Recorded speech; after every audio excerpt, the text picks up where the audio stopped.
Buenas noches con todos, soy Antonina Guadalcanina y les voy a presentar con mis compañeros nuestro trabajo de la TA2. En el curso dividido en medio ambiente vamos a hablar acerca del bosque aluvial inundable y sus factores contaminantes. Datos generales de este ecosistema. Abarca el territorio de Loreto, Callao y San Martín, Amazonas, Huánuco, Pasco, Madre de Dios y Puno.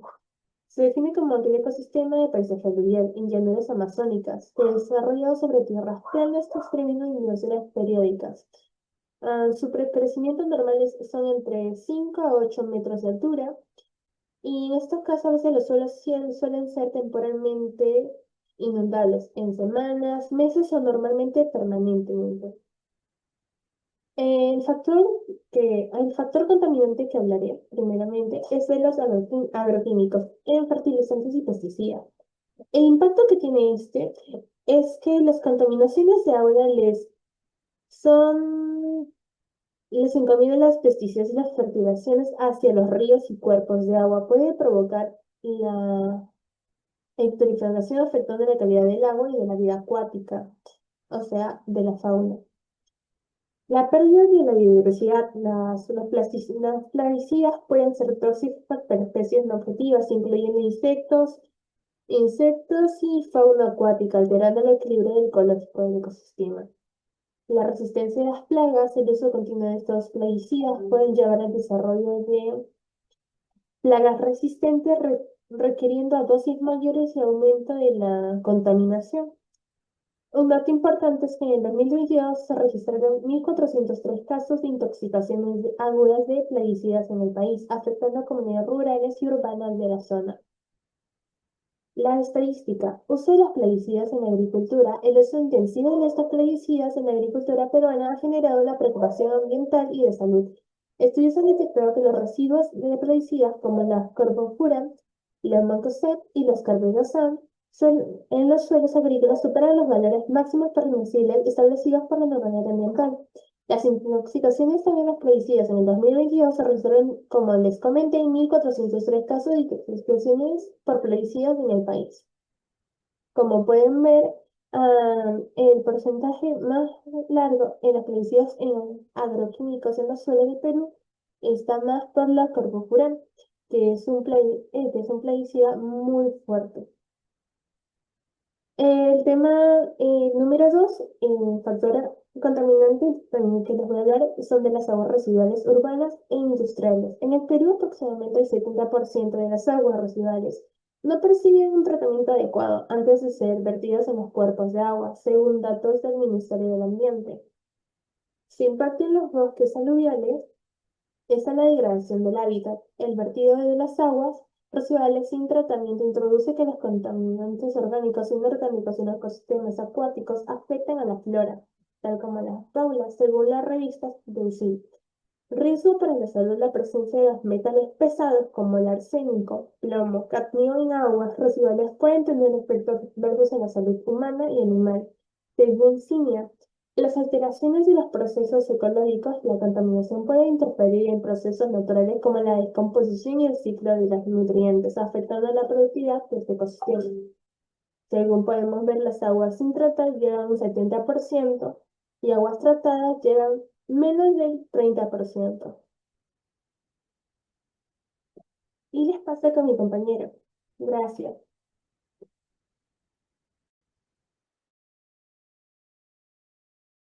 Continuando con la exposición, mi nombre es Remy Abraham Jr. Granda Murrieta y yo les voy a hablar sobre el punto de la deforestación.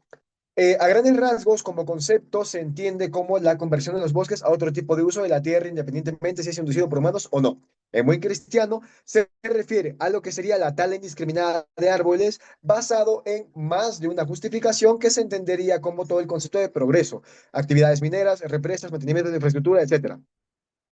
El tema está en que esto, en nuestro ecosistema, que es el bosque aluvial inundable, tiene ciertas causas y consecuencias negativas. Entonces, entre las causas que hay, se refiere a la actividad humana. Hay comunidades locales que se benefician de los recursos naturales de estas zonas y pues por las mismas actividades es que se terminan generando problemas que derivan en la deforestación, ¿no? La minería, industria ganadera, expansión ganadera, etcétera.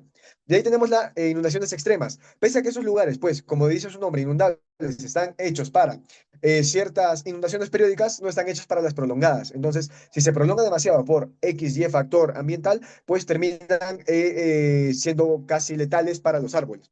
Y por último, la degradación, que se entiende como la disminución de la capacidad de estos árboles o bosques en general, bosques como conjunto, de sus servicios ecosistémicos, como pueden ser la transformación de dióxido de carbono en oxígeno. Entre las consecuencias que tenemos está la pérdida de biodiversidad, afectando netamente especies animales y vegetales por el cambio de condiciones en las que se encuentra el ecosistema. De ahí tenemos el impacto en las comunidades, que al haber deforestación, pues esto termina derivando en problemas para la pesca, la acuicultura y extracción de madera, que termina afectando directamente a las personas, ¿no? A los pobladores. Y de ahí tenemos el ciclo hidrológico alterado. Al cambiar el ciclo hidrológico, ya no pueden almacenar agua y se produce un problema con el tema de la filtración. Entonces reduce la capacidad de estos bosques para poder retener dicha agua. Ahora, el segundo punto es sobre los hidrocarburos. Según la ley orgánica de los hidrocarburos, la 26221, esos hidrocarburos se definen como lo que sería el petróleo, los derivados del petróleo, condensados, líquidos de gas natural e hidratos de metano. El petróleo crudo, de gas líquidos de gas natural.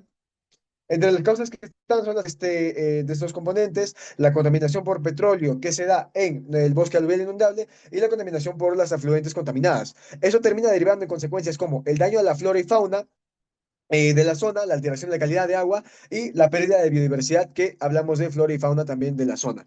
Con esto pasamos a mi siguiente compañera. Muchas gracias. Buenas noches con todos, mi nombre es Ivette Pando y voy a hablar sobre los residuos sólidos. Los residuos sólidos, también conocidos como basura, son materiales descartados que ya no son útiles para su propietario. Estos pueden ser restos de comida, plásticos, papel, vidrio, entre otros materiales. Su gestión es muy importante para evitar la contaminación ambiental y promover las prácticas sostenibles. Entre la clasificación de residuos podemos destacar los residuos orgánicos, inorgánicos, los peligrosos, reciclables, no reciclables, industriales, comerciales o residuos de la construcción. ¿Cómo afectan estos residuos sólidos a los bosques aluviales? Los residuos sólidos afectan a los bosques aluviales inundables de diversas maneras, incluyendo la contaminación al agua, al suelo, la alteración de los hábitats y la obstrucción del flujo de agua. El impacto que se da en el hábitat es la alteración de la misma, daños en la flora, así como los daños en la fauna. El impacto en el agua y en el suelo. La alteración de la calidad del suelo. Recordemos que aquí es donde nacen las plantas, entonces aquí se lleva lo que es la contaminación en el suelo, lo que permite y perjudica la misma. También tenemos la lixiviación. Por otro lado, el impacto en el flujo del agua. Aquí se tocan dos puntos como los cambios en la dinámica fluvial y la obstrucción del flujo. El cambio climático. ¿Qué es el cambio climático? Se le llama cambio climático a la variación global del clima de la Tierra. Esta variación se debe a causas naturales y a la acción del hombre y produce sobre todo los parámetros climáticos como la temperatura, las precipitaciones, rugosidad, etc. y a muy diversas escalas de tiempo. ¿Cómo afecta el cambio climático? Los bosques aluviales inundables, que son ecosistemas humedales, se van a ver afectados por este cambio climático de varias formas. El aumento de temperatura, los cambios en el régimen de lluvias y los eventos climáticos extremos como sequías e inundaciones. Estos van a impactar su estructura, composición y funciones ecológicas. ¿Cómo vamos a intervenir respecto a los residuos sólidos y el cambio climático? Para intervenir en la contaminación de desechos sólidos y el cambio climático, es fundamental que adoptemos hábitos de consumo responsable, reduzcamos el desperdicio, reciclar correctamente y fomentar la transición hacia energías renovadas. En pocas palabras, evitaremos el desperdicio de alimentos, vamos a reducir el uso de plástico, minimizamos el consumo de productos de un solo uso. El reciclaje y gestión de residuos toman un papel muy importante en esta gestión y sobre todo promovamos el uso de energías renovables. Gracias.